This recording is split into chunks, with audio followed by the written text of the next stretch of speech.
Hello, hello, how we doing? That's pretty decent, love to hear it. Hello and welcome in, my name is Tony Sodano. Some of you might know me on the YouTubes as Drumroll Tony, and I'm very happy and privileged and excited to be sitting next to Mr. Will Roget, composer of Helldivers II.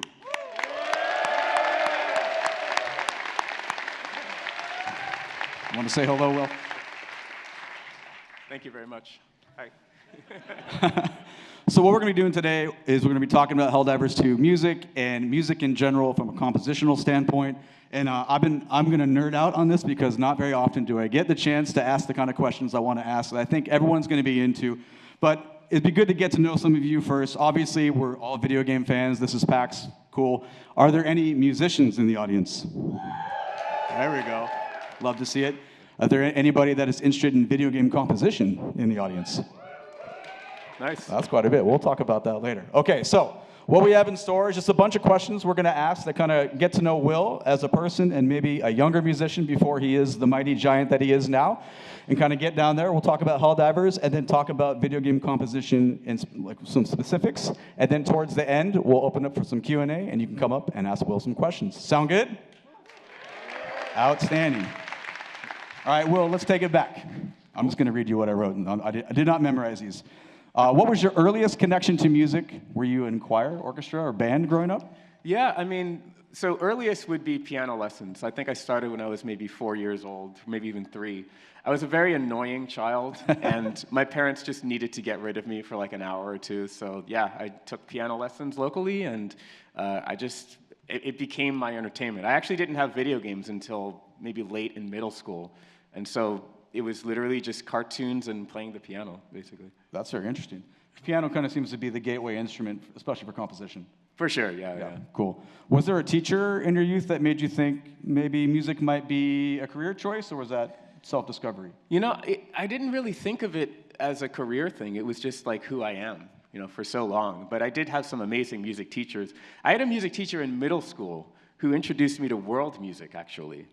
She actually showed us a lot of music from the Middle East and from East Asia in the middle school music program while teaching us, you know, do, re, mi, and all of that stuff. Learning your solfege and playing all kinds of cool percussion. Exactly, yeah. Outstanding.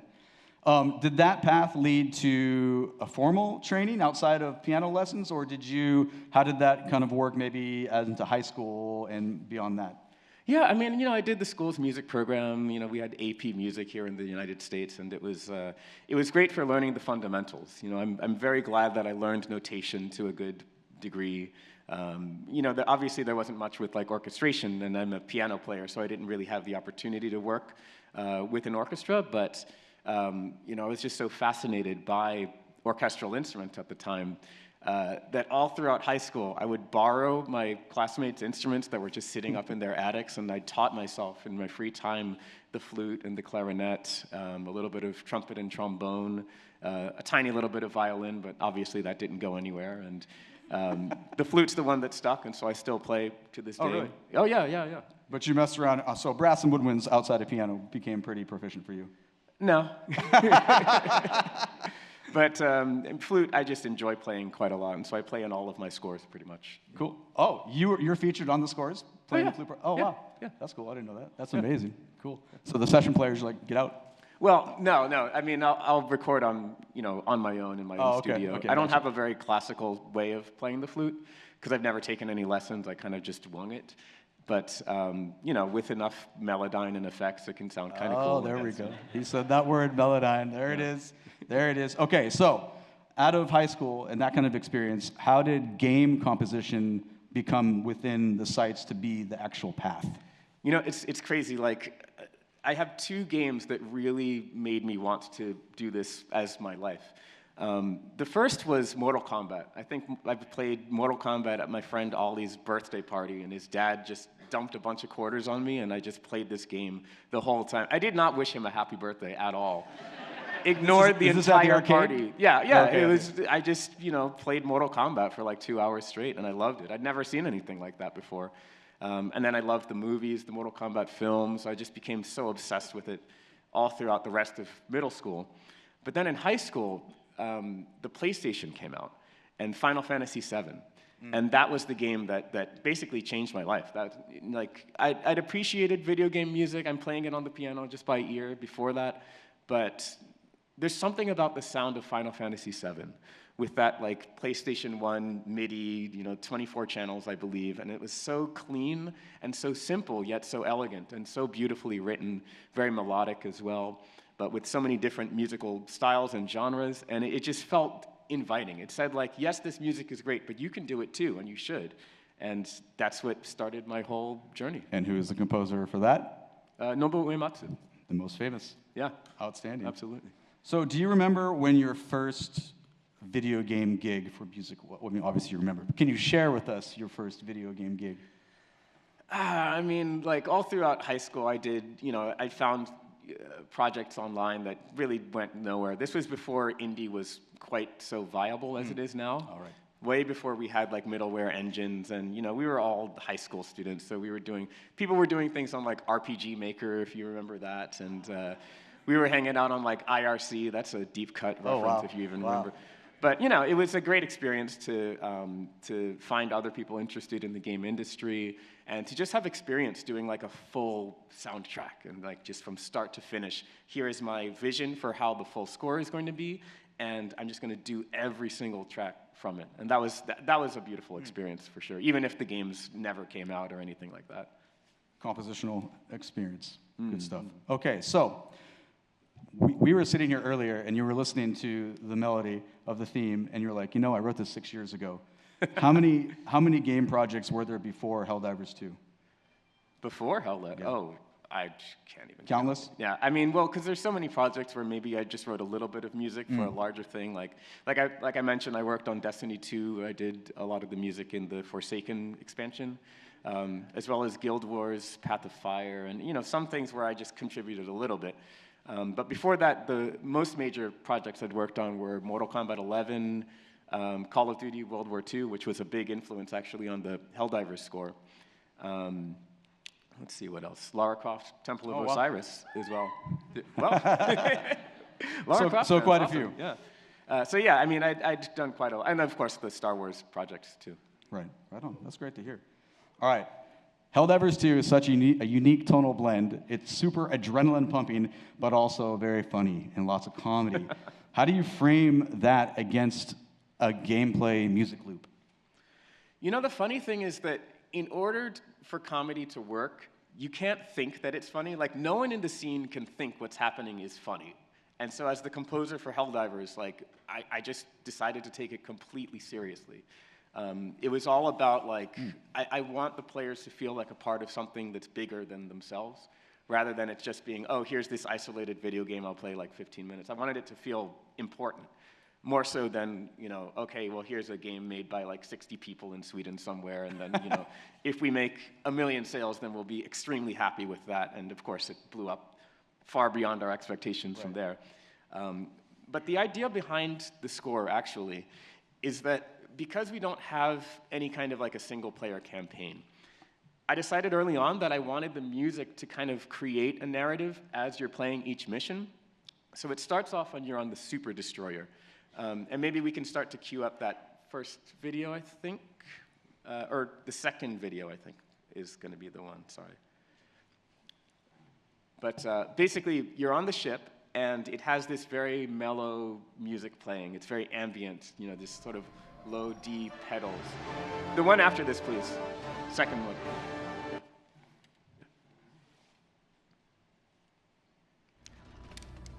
Yeah. So it's this very calm, but it has like a chord progression, a subtle chord progression, usually on like pads and strings, that sort of lifts forward. This is the third. You know what? Never mind. It's just like tricky to sort out. But anyway, long story short, it's all a crescendo into the gameplay. So it has that ambient thing, and then you go into the map, and it has a little bit more pads and rhythmic elements that are added to it. But then once you get into this screen here, which is playing, now it has this new energy to it. And I did what's called a metric modulation, where you subtly lead, thank you very much, you subtly lead the tempo to go from one BPM to another. So it started off as like 100 BPM tempo when you're on the ship. So it's kind of calm, moderato, but then it has to subtly go imperceptibly into this faster tempo. So then it could go into the dive theme, which is like the main theme that's much more rousing. And then you land, and then it's this sort of horror movie kind of situation where you're either fighting against the bugs, the bots, or the squids, except it's the most terrifying thing you've ever seen in your entire life. And we have a dynamic music system for that, of course, but at the end of that, you have the extraction, which is even more intense. And then finally, you have the fanfare, and it just leads you right back into the ship where it goes. So it's like a circle that keeps spinning in the dramatic contour to make it feel like each mission is like its own action movie, basically, with its own sort of 3-act structure.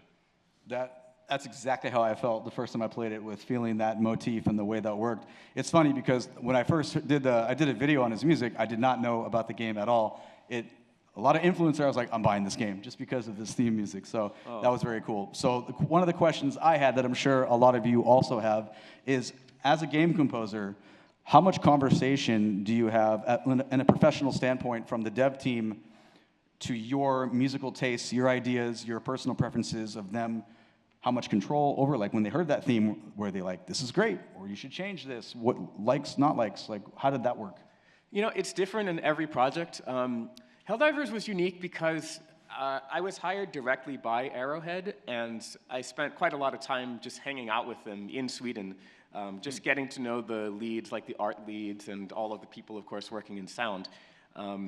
Just trying to figure out the character of the game and just what they're trying to do with the universe.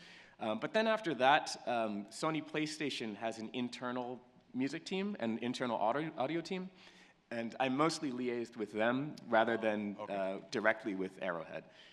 So they were the ones kind of making all of the like revision requests and all of that kind of stuff. So when they would give you, can you give us an example of what like one of the revision requests that you got? Like, how are they? Is it super? Are these musically trained people, or they're like, hey, I don't like the sound, or they're like, you know what, this interval is too much of a leap, we'd like you to do something different with the dynamics? They have a tendency to have music-related ones.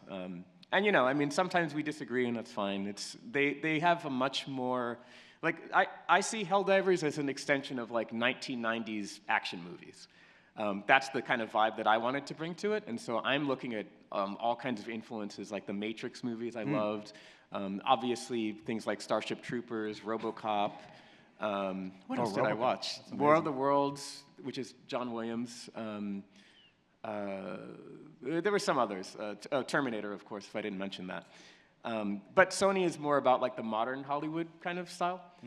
So I think we kind of met in the middle somewhere. You know, there were many times, for example, when I would do something harmonically that was much more like 20th century kind of like art music, more complex.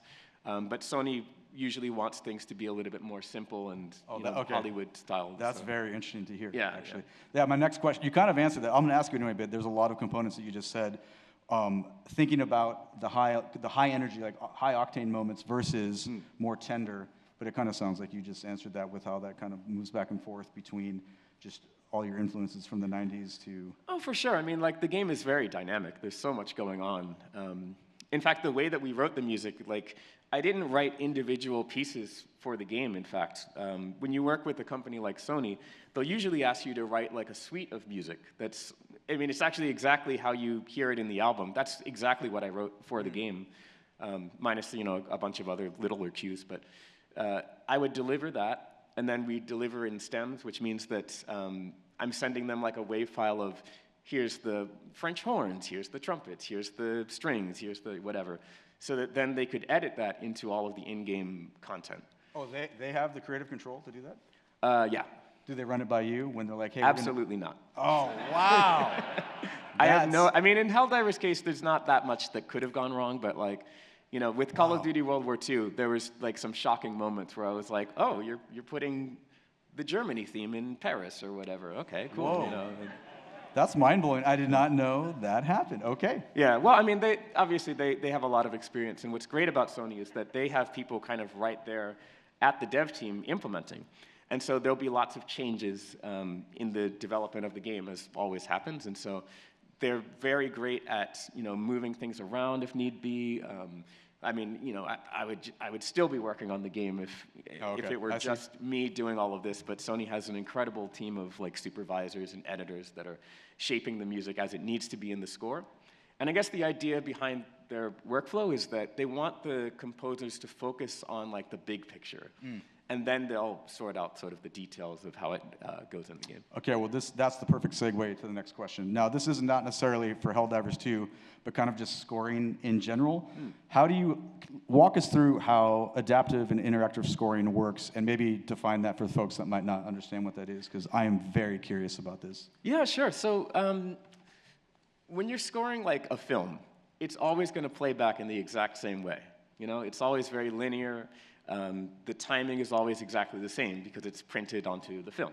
But in a game, you know, the player can take however much time it takes for the player to go from point A to point B. They might do optional things within the game. I mean, there's so many variables. And so we invented the concept of interactive music to cover for that. So it started off with, you know, back in the day, we just had looping music, right? So it's going to play this loop, you know, maybe you're in Chrono Trigger or something, and it's going to play this loop when you're in the forest, and it'll keep playing it until you get into a battle.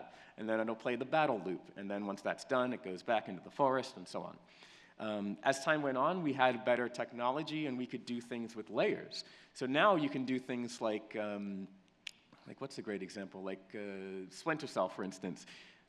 The more recent Splinter Cells, like Conviction and Blacklist, it has different layers depending on what the intensity of combat is, or if you're still sneaking, or if enemies have seen you but they don't know where you are.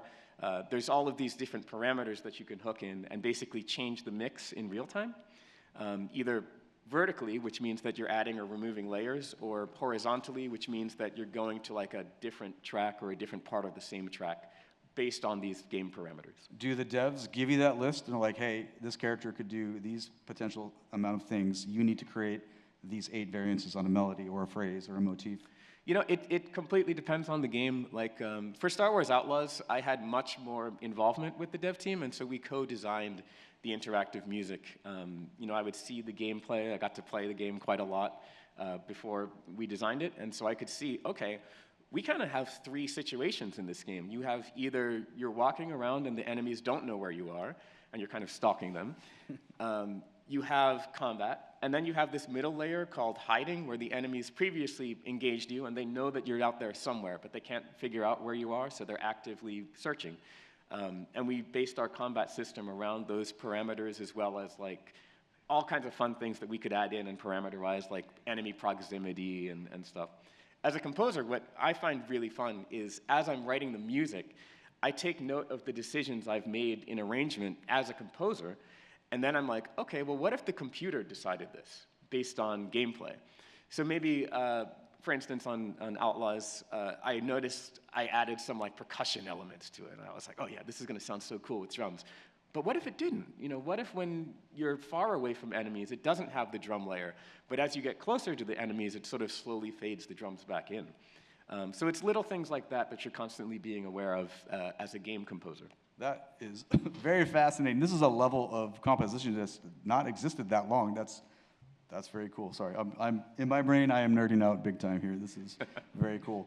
Okay, let's talk about some tools of the trade. Are there specific plugins, libraries? Tell us about the actual, maybe some software. What are you? Yeah, I use a program called Reaper to write all my music. Not a lot of musicians use it because it's ugly, but wait, what does ugly mean? Tell us. It's very gray, and you know, it's not very pretty to look aesthetics. at. It's quite literally. Okay. I mean, it's not all text, but it's like not the prettiest, and it's very bare bones when you first get it. But I love it for like audio editing, and so much of what I do is designing sounds that I'll later use as music. So it's perfect for me. Most people use things like Logic or Cubase or Pro Tools and whatnot. My weird thing is that I actually start off almost every piece on pencil and paper. You know, it's very kind of traditional, old school. I've heard of a rumored sketchbook. Any chance? Yeah, I carried it with me all the time. There we go. Nice. Somewhere. But yeah, you know, when I was writing the main theme to Helldivers, or Helldivers II, I started off in my apartment, just kind of, freeballing in here. And I'm sorry, I probably shouldn't have said that. I'll use better language from starting now. But no, I'll find it eventually. I remember I just got stuck for some reason, and I couldn't figure out, where do I go from? Oh, yeah, here it is. There's Helldivers. But yeah, I just couldn't figure out. I couldn't figure out where to go after the first phrase or so, and so I just left. I just went to like a cafe or something, and wrote it out there while some. I see it. Boom, boom, boom, boom. Yeah. This is the whole. Yeah. That's amazing. Well, thank you for sharing that with us. Oh, no worries. Okay, this is a big question from me that I'm sure a lot of people share. What is your perception or thought process or opinion on video games as a gateway to orchestral music, as perhaps initial exposure for young people? I have a lot of experience teaching high school music where students didn't generally have an interest in Western historical music, but were very fluent and could speak a lot about video game music. I'm just kind of curious about what your thoughts are on that. I mean, it's like a gift, If we didn't have video game music, I think there's a lot of orchestras out there and a lot of orchestral musicians who would be out of a job, honestly. I mean, but then you go to, like San Francisco Symphony or something, and any of these like amazing orchestras, which are already obviously doing very well, but their video game concerts completely sold out. Wow. I mean, not even close. You can't, not even standing room. I mean, it's just doing so many great things, I think, for the medium of orchestral music, and even beyond that, I think it's probably encouraging young people to, maybe they heard a bassoon solo and they were like, that's cool, I want to do that. And I just think that's so beautiful that we have that. Have you had any fans approach you and say, because of your scores, I am now writing music? Okay, so this is really weird, but when I was just in Düsseldorf, Germany. I had the opportunity to have an entire concert of my own music played by the Düsseldorf Symphony Orchestra. And so they played some of my Mortal Kombat, Lara Croft, Temple of Osiris, and Star Wars Outlaws music, and Call of Duty World War II, among some other video game music classics and also some classical excerpts. And as we were packing up and the concert was finished and we were kind of chatting up the security guard, and he's like, wait, you wrote Mortal Kombat 11? I was like, yeah, I did. And he's like, there's this violin piece that plays every time that you do a fatality or something, and that piece encouraged me to learn the violin at the age of 35. And I'm That's amazing. I was like, wow.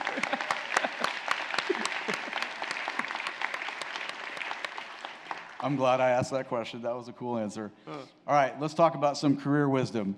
For aspiring composers in the audience, what's one piece of advice, or you could do more than one, that you would like to share? Oof. I mean, I'll sail upstream. I know that a very true piece of wisdom that a lot of people say is that anyone can be a composer. There's no gatekeeping, really, and there's all kinds of tools for everyone.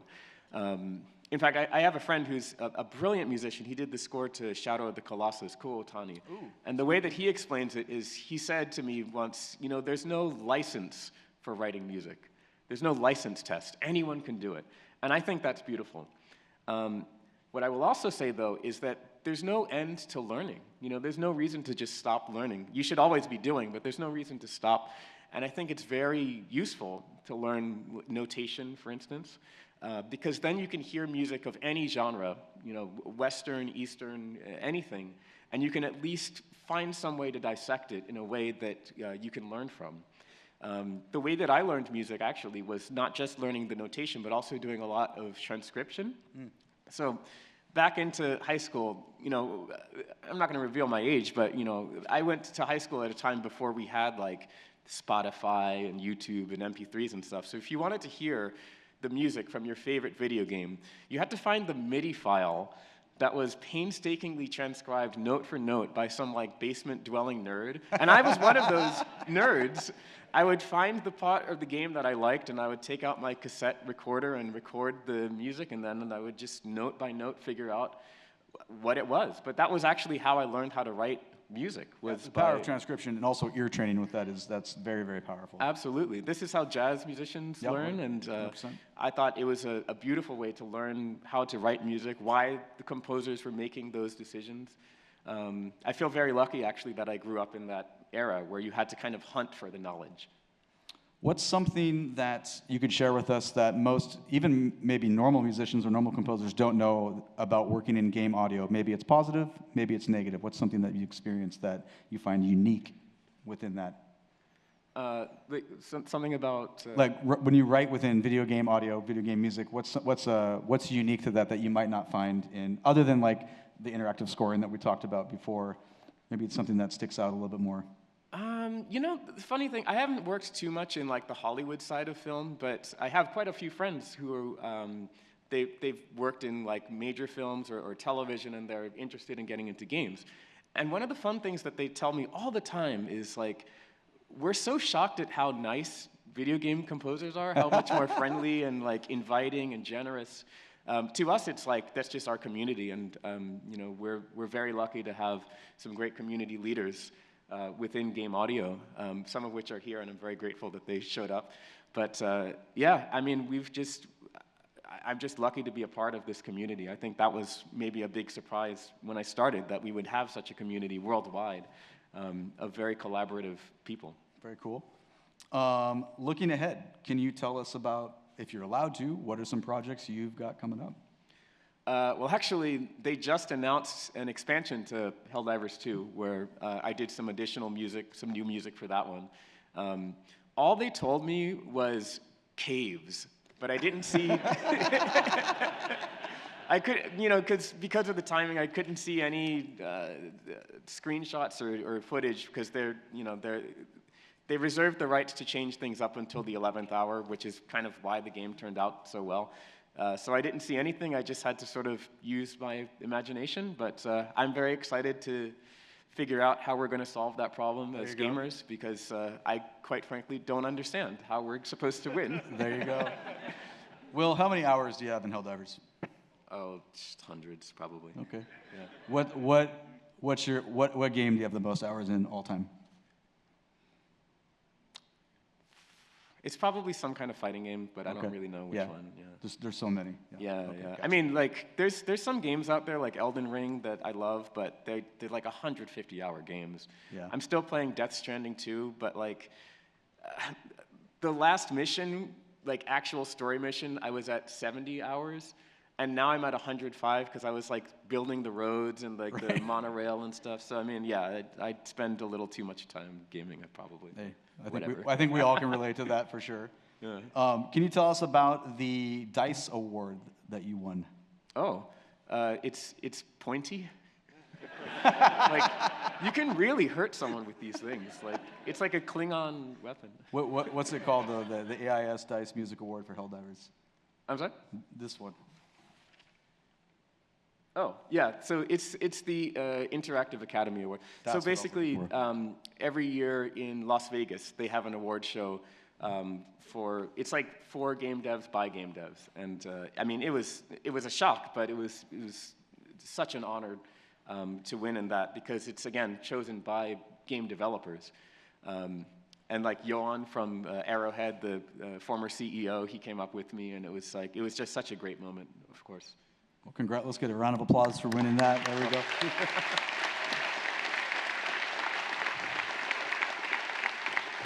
I've got a couple more off-script questions that you haven't seen, so we're going to fire them at you, and then in a little bit we'll open up the mics for some Q&A.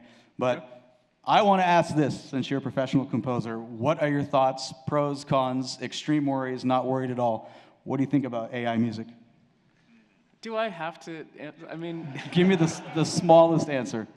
You're talking to a person who writes if I could write with like cuneiform stone tablets, I would do that. But no, I mean, like everything, it's a technology, right? You know, and it's already here, and I think it's just it's important to figure out ways that it can help rather than hurt.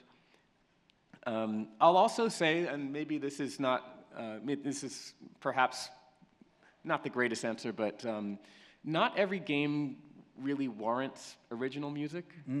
I think that everyone should be able to make any game they want, and I don't feel that we need to impose anything on anyone. There may be a game creator out there who's maybe like they're in school, or maybe they're just doing something for fun, And I don't want to be like, I demand that you hire composers and whatnot. You know, maybe just try something on your own. Maybe they'll come up with something cool. Maybe AI will help. Maybe it won't. But as long as they're not breaking the law, then I have no issue with it. I think it's really cool that anyone can make a game now. So why not? You know. That's a pretty good answer, to be honest. Wow, awesome. Okay, here's some random ones. How often do you sit and listen to your own soundtracks when the game's, all that stress of writing is done, the game's been out, or does it not happen at all? Well, remember, I've had to listen to it like 1,000,000 times already. I mean, like, the thing about Helldivers is that the music is kind of a UI element, so it kind of tells you, like, who's out there, right? Like, if you're fighting against the bots, then you can just hear, like, a little bit of percussion, and that tells you, like, okay, well, maybe someone's so far out and they don't know you're there, so it's like, okay, I don't really have to pay too much attention. I can keep doing whatever it was I was doing. But if it gets really intense, then you know someone noticed you. So nowadays I keep the music on. But yeah, when the game first came out, of course I muted it because I was like, I've heard this 1,000,000 times. That's amazing. I don't need that again. Like, oh, please. That is amazing. All right, this is a corny question, but I have to ask it because, if you weren't doing music, what would you be doing? I have absolutely no idea. No clue whatsoever. No skills whatsoever. Other than I have no idea. That is amazing, folks. Okay. Yeah. Well, it's a good thing music exists. Yeah, we're very lucky that we're in a career that we can keep going forever. I mean, John Williams, he's in his 90s and he just released a concerto. Wow. I mean, it's incredible, and we're very lucky that we can do this and actually get paid for it. So. There you go. Money's good. Okay, so do some folks have some questions, hopefully, that would like to come? Yeah, there we go. I think now would be a good time to come start making a line up here. We can talk to Will. There you go. Nice. Hi. With the advancement of haptics and controllers, do you put any thought into how your music translates to a physical sensation or an additional physical accompaniment to your music? You know, that's a great question, and I never really have. So much of music to me is like, not in the exact elements of how it's played back, but just in the thought process and the idea, like the big picture. So for instance, I actually did a VR score for Star Wars Vader Immortal, and I just delivered, stereo. It was just stereo music, and, the team kind of did their thing to kind of make it work in surround. But it just was fine. Most of the time when you listen to music, it's not even in 3D, it's just in headphones or it's in the air somewhere. So I don't think it's necessary to have that layer of consideration for the playback, but man, it could be so cool to try something like that. I do know that in Star Wars Outlaws, they have this thing where if there's a band playing in certain scenes and you get really close to the band, your controller will vibrate to the music, like as if you're like right there in like a dance club. That's cool. And it gets stronger and stronger the closer you are to the band, which is a really cool feeling. It was confusing at first because that's the last thing you expect from your controller, but once you realize that was what was happening, it was really neat. Cool. So I'm a fan of Easter eggs, and I wanted to know if anything, not just Helldivers, but in any of your repertoire, have you ever put something that's like either a personal like little connection or just like an Easter egg to something else within your scores, besides, like basing it off of Terminator or something like that? There's actually so many inside jokes that I've forgotten 90% of them, and I'm not even kidding. When you first go to the galaxy map in Helldivers, there's this sort of like kind of thing that happens on synthesizers. That's the exact same sound, essentially, as the beginning of my Call of Duty World War II theme. It's just done on synthesizers instead of like trumpets. So I have this effect with like the trumpets and horns that's like it's like you're being surrounded by fanfares, because I was like recalling like the history of war. Right. And I wanted to do like almost like a sci-fi, but also sort of insincere version of that. So I was like used like basically MIDI horns, synthesizer, FM synthesis horn calls, and it's all just kind of blurred together in the same way. That's awesome. First of all, thank you so much because the Helldivers experience is phenomenal. Is each diver having their own musical STEM mix, or is it a blended mix for the whole dive team? That's actually a great question. It's in each individual, because like you might like split off from the group, and so your experience is going to be very different from someone who's like, you know, just run into the Bile Titan there. This also is nice because like a lot of players seem to figure out how to play in stealth, especially now that we have the Halo ODST weapons, and so that music experience is going to be very different from if you're like me and you just like to shoot stuff. And, you know. Thank you. Yeah. Hi, thanks so much for doing this. So I'm currently in the process of transitioning a full-time career in film music over to game music, like following a lifelong passion. And I guess my question is, that's also a very like relationship-driven industry where it's like less about what you do and more who you know. And I'm noticing a lot of my connections, contacts didn't really translate in that jump. So I'm curious, like if you were starting now, how would you go about creating those relationships in 2025? Well, you're definitely on the right track coming to events like PAX for sure. There's even, I mean, unfortunately, I think they may be over by now, but there's even game developer like parties and meetups here at PAX that you can definitely look into. A lot of them are Seattle-based, and we have a really strong game developer community here.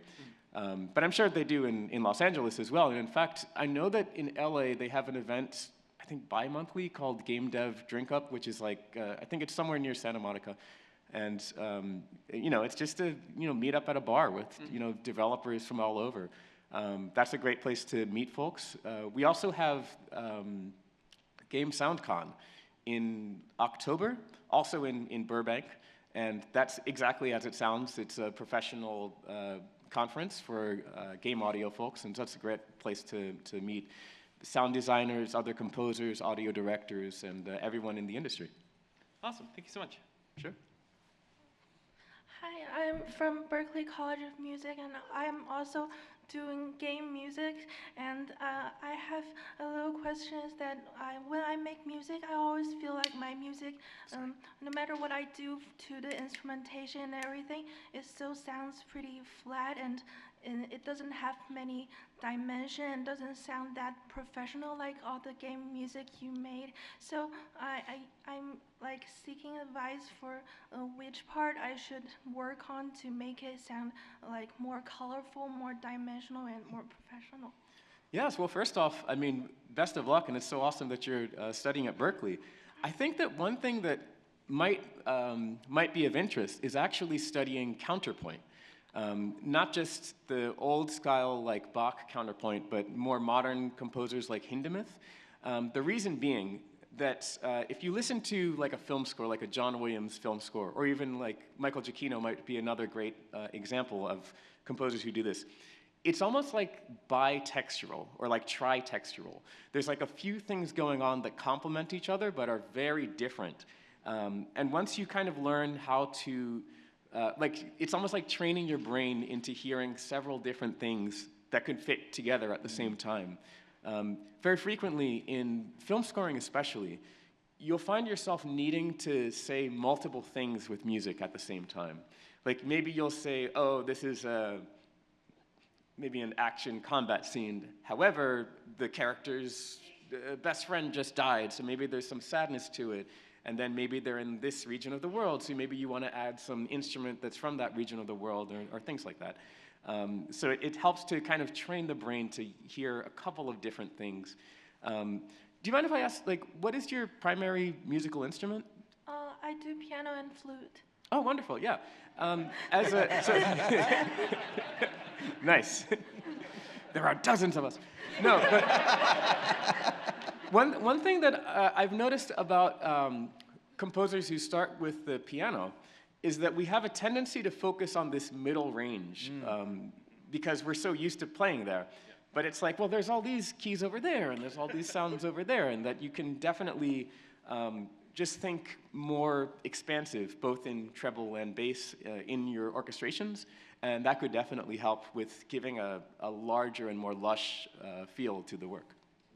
Thank you. And I have a little tiny question, is that how should we balance our personal styles to, like, when we make game music, it's more of a background thing, and so how should we balance our personal styles to the general, like the kind of vibe? Do you mean like you have a personal style of music writing, but maybe you're asked to score like a horror game or something that's not as similar to? Yeah, I mean, I think that each composer, no matter what you do, your personality is going to come through for sure. One thing that can help, like I mentioned, is transcription if you want to learn a new style, a new genre.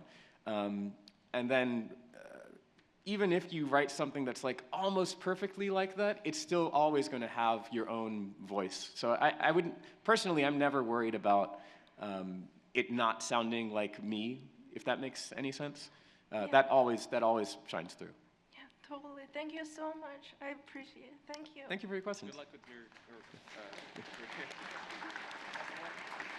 Hi, I would like to mention something. I have a question, but can I mention something first? Sure. You mentioned people getting inspired by you, I think. Okay. I do kind of my own composition as a hobby. I created what I imagine like a cyber stand specifically theme might sound like in Helldivers, like because that's like awesome. You know, the bot like homeworld. It's like maybe it should sound different, you know, more intense, and so I created that inspired by you. That's so cool. My question is, I always really enjoyed the Illuminate theme in Helldivers. It sounds so different from the other enemy factions to me, and it sounds really cool. So I was just wondering if you had any specific, you know, inspiration or intentions or ideas with that theme specifically. So the funny thing about the Illuminate, I probably shouldn't say this, but whatever. Like, I didn't see any gameplay, any screenshots. I got 2 pieces of concept art that were like 400 pixels. Like, just 2 pieces, and neither of which, by the way, is even in the game now. I don't even know if it's something for later or if they moved on or what, but that's all I had to go off of. And so what I said was, all right, I want this to be my opportunity to write something that is different from the Terminids and Automatons. Yeah. And so what I said was, what if, you know, I've all this Helldivers music, it's so brass heavy, what if I just remove the brass entirely? And like bring in some more like synthesizer and like processed voice and just like other cool stuff that I was really jazzed about at the time. I think I just watched 2 TV shows. One is Netflix Dark, and the other was Raised by Wolves, which were both scored by Ben Frost, I believe his name is. And so that was a big influence because I really liked that kind of style that he has with that and how he was incorporating strings and electronics together. And then the other was I just liked fooling around with granular synthesis, which is like, I would babble for hours trying to figure out how to explain granular synthesis, but it's basically a style of synthesis where you take a sample, like a sound, and then you mangle it up. And yeah, I just experimented with that. Originally, a funny thing happened actually with the Illuminates. Originally, it was much more dissonant, but then we realized that it's actually scarier if it's beautiful. And so I changed the harmony structure to make it sound like it's this kind of sort of sublime and like unrecognizable beauty that's so imposing. And I think that even makes it work even better in game. Oh yeah, that definitely fits the Illuminate. All right, thank you. Thank you. Hey there. I've got a question that you guys hit on a little bit, but I'm curious to drill down a little deeper. I'm curious about how to support a satire musically. And you talked about this a second, like basically by doing nothing. It's really clear how the satire is supported visually and narratively, but I was super curious if you were told that this game was taking itself seriously, that we really are democratizing those bugs, like how would the sound really be identical, or are there subtle things that heighten sarcasm and that sort of thing? You know, the satire only works when you believe in it. And I'm dead serious. Like, the music itself believes in the satire, and so did I. mean, obviously, there's no giant, hopefully there's no giant insects. But, you know, you had to treat it as if it were completely serious. And that carries through for every aspect of the game. There's some things like the voiceover where they were just, you know, going a little bit overboard, and even the music, you could say, I call it super patriotism, and it sort of, it goes a little bit extra, but it still takes itself very seriously, and I think that's, it's also really hard Like, I think it's the most difficult score I've ever written in terms of how to act, like the orchestra actually performing it. And the Nashville group did an amazing job. But I think it's even more difficult than any of my Star Wars work, for sure. Just like, it's just very musically intense. It's very athletic as well, and especially on the brass section, and they absolutely nailed it. Wait, sorry, you said athletic. You mean Yeah. like in physically performing, moving? Yeah, like, I manually? mean, you know, triple forte, super high playing, and, you know, very aggressive. You know, a lot of the music requires this bite to the staccatos and accents that is, in my opinion, not quite so easy to get outside of an American orchestra. So I was very lucky that we got to work in Nashville, where they're extremely precise. A lot of them are playing on, like, hip hop, and they're playing rock records, so they have like a solid sense of rhythm. Oh, wow. A lot of my direction actually in Helldivers, at the time I was really intrigued by bringing hip hop rhythm into orchestral music. You hear that a lot in like the Extraction themes especially. And so I was very excited to try that out, and it worked really well because again, the Nashville group is so great at rhythm. Well, excellent, thank you so much. Thank you. Hi, Composer One. Thank you for attending this convention for all of us citizens. I have a question. What is do you have a favorite classical piece? What is it and why? The Rite of Spring by Igor Stravinsky. Yeah. And the reason why is, I mean, you can listen to 15 different recordings of it, and they will all sound completely different. Every single time, you'll hear a new element.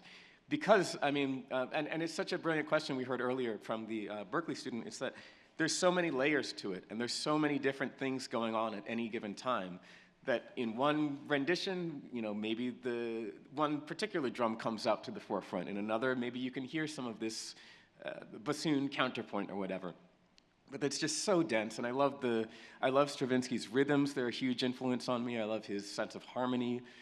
He's kind of the composer that introduced me to like the octatonic mode, if that, you know, and I just love how he puts music together. I was just talking with Greg earlier about like if I could go back in time and like have a drink with anyone, it would probably be Stravinsky.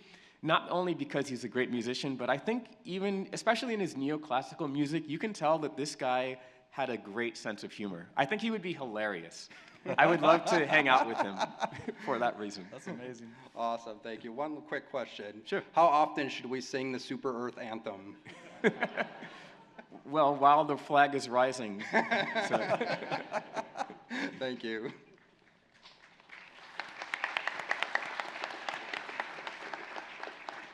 I feel like a lot of people have asked you perhaps more deeper questions, but I have something that's just been kind of driving me nuts since I noticed it in the game. Oh. When you have a team of full 4 and the drop pods are launching, the sound effect of the pod leaving the carrier seems to mimic the leitmotif of the Helldivers theme. Did you touch the sound effects? No, I actually never saw the visuals of the drop sequence when I wrote it, actually. The idea behind that motif is I knew conceptually what happens, you know, because I played the first game. And so you drop down, you plummet, and then you kind of rise up. And so I wanted the music itself to show that. So it has that kind of contour. Once I wrote the piece, they actually edited that sequence to the music, which, by the way, we have not the greatest load times for a video game in 2025. It's actually kind of terrible, but I mean, you know, the fact that they put together such an awesome looking cutscene and, you know, it's got this like music playing, nobody even notices that we have like the worst load times of Well done. All right. Thank you. That was driving me nuts. Now I know. Yeah. We have about 3 minutes left, so maybe time for one, maybe two. Okay. First off, I'd like to say thank you for the Helldivers II themes and just everything in general. I've been a fan of orchestral music since Aliens. I was in a video store, heard the score. It's exciting, exciting. I've done papers on it. I've talked to people, you know, showing the film with and without the music as its own kind of character, in a sense. And what I love about your score in general, the whole, like going back to the looping, is that emotional thing. And I've called your score my fifth diver.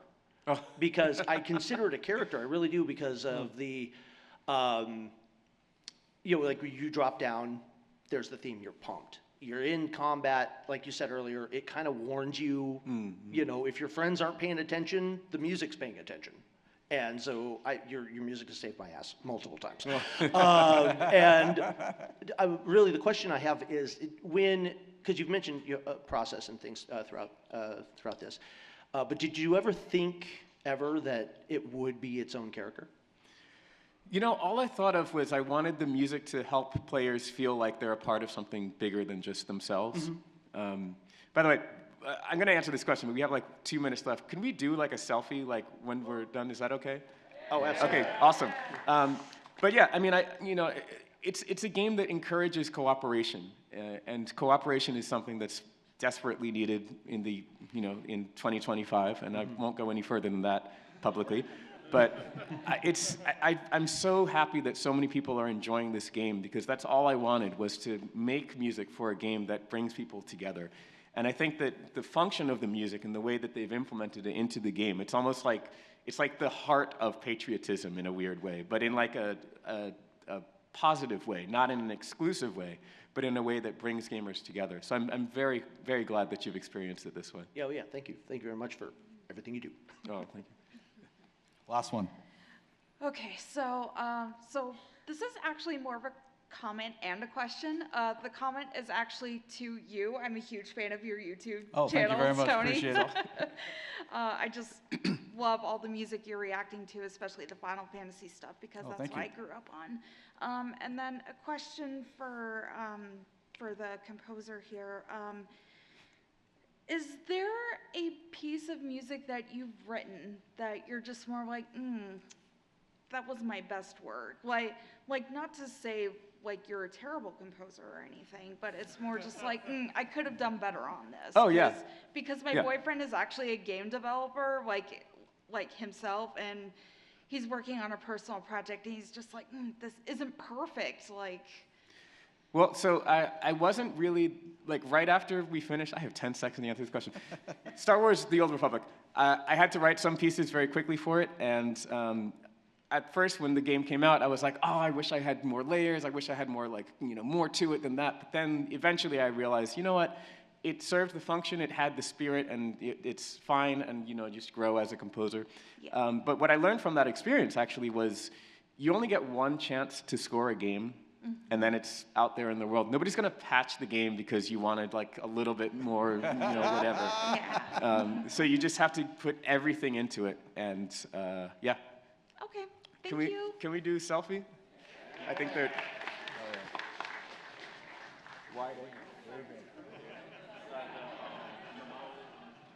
So we'll do a normal one, and then we'll do a Super Earth one. So let's try. Okay, can we do Super Earth? I'll let you be in that one. I'm not going to grab it.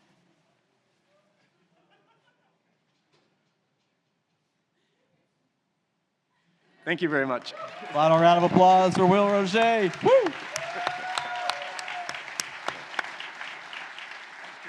Thank you.